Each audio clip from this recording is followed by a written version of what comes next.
সীমা daily blogging চ্যানেলে আবার একটি নতুন ভিডিওতে নিয়ে আপনাদের সকলকে আবারও একবার স্বাগত। আশা করবো আপনারা সকলেই বেশ ভালো আছেন, সুস্থ আছেন, আমরাও বেশ ভালো আছি।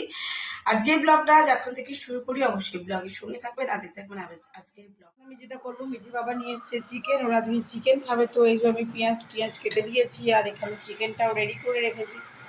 তো যেহেতু আমার নিরামিষ, তো আমি এই জন্য আগে আমার সমস্ত এবার তো শুধু চিকেন আর ভাতটা দেওয়া যায় না, তার জন্য আমি কিছু করলাম। এই যে দুজনের ডাল করেছি আর এই আলুর তরকারি যে টমেটো দিয়ে করেছি, এটা আমি খাবো।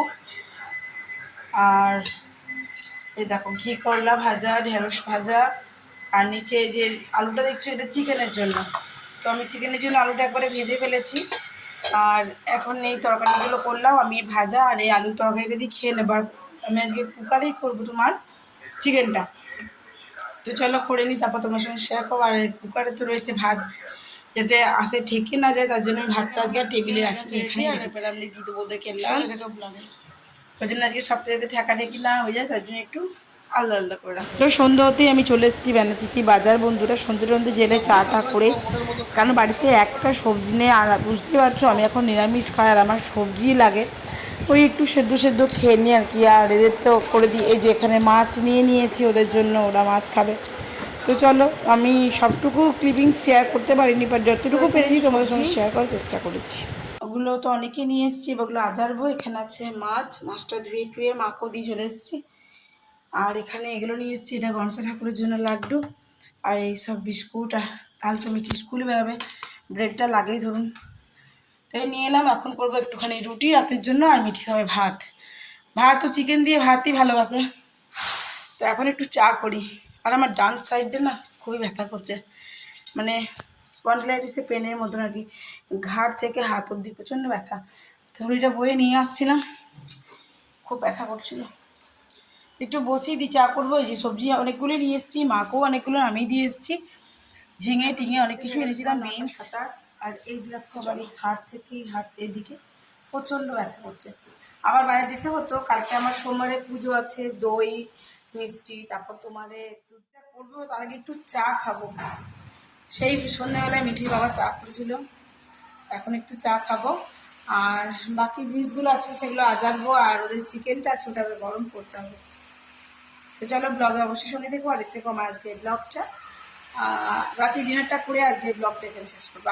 আর তোমার সঙ্গে আমি ব্যানাচিতি বাজারে এত ভিড় ছিল, তার মধ্যে হাতে এতগুলো জিনিস ছিল যা আমি আর ক্যামেরাটা ক্যারি করতে পারছিলাম না। দেখলাম হাত থেকে পড়ে যাবে, বেকার ভেঙে যাবে, তার থেকে ভালো আমি ব্যাগে ভরে নিয়েছি। আর একটা জিনিস দেখ, আমার এখানটা প্রচণ্ড ব্যথা করছে বলে, তো আমি আমাদের ওষুধের দোকান থেকে এখানে এটা নিয়ে এসেছি।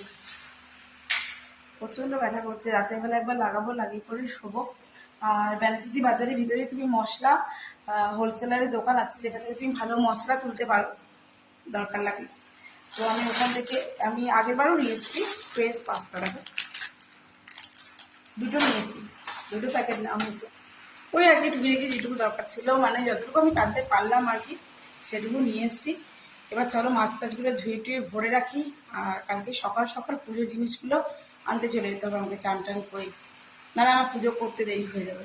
পুজো দেরি করলে না আমার একদম ভালো লাগে না।